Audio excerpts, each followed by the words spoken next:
ایک دفعہ کا ذکر ہے، ایک بڑا سا آم کا درخت تھا۔ ایک چھوٹا بچہ روز اس درخت کے پاس کھیلنے آتا تھا۔ وقت گزرتا رہا اور وہ بچہ بڑا ہو گیا اور اس نے درخت کے پاس آنا چھوڑ دیا۔ کافی عرصے بعد وہ ایک بار پھر درخت کے پاس گیا اور درخت کو اداس پایا۔ درخت نے کہا، میرے ساتھ کھیلو گے؟ بچے نے کہا، مجھے پیسوں کی ضرورت ہے، کھیل کی نہیں۔ درخت نے کہا، میرے پاس پیسے نہیں، آم ہیں، یہ سارے آم لے جاؤ، انہیں بیچ دو اور پیسے لے لو۔ لڑکے نے تمام آم جمع کیے اور چلا گیا۔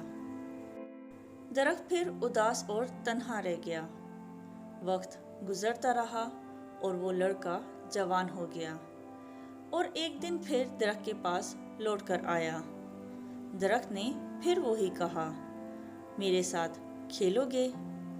لڑکے نے کہا، میرے پاس وقت نہیں، میرے خاندان کو گھر چاہیے۔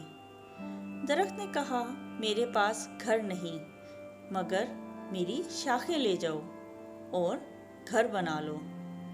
وہ شخص تمام شاخیں کاٹ کر لے گیا اور درخت ایک بار پھر تنہا رہ گیا۔ کئی سالوں بعد پھر وہ شخص درخت کے پاس آیا۔ درخت نے کہا، مجھے معاف کرنا، میرے پاس کچھ نہیں سوائے جڑوں کے۔ اس شخص نے کہا، مجھے صرف آرام چاہیے، ان سالوں کی محنت نے مجھے تھکا دیا۔ درخت نے کہا، میرے برابر میں بیٹھ جاؤ۔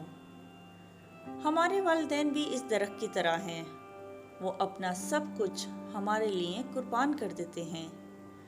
کبھی بھی ان کی مہربانیاں نہیں بھولنی چاہیے، انہیں پیار اور توجہ دیں۔ اس سے پہلے کہ دیر ہو جائے، اپنے والدین سے محبت کریں۔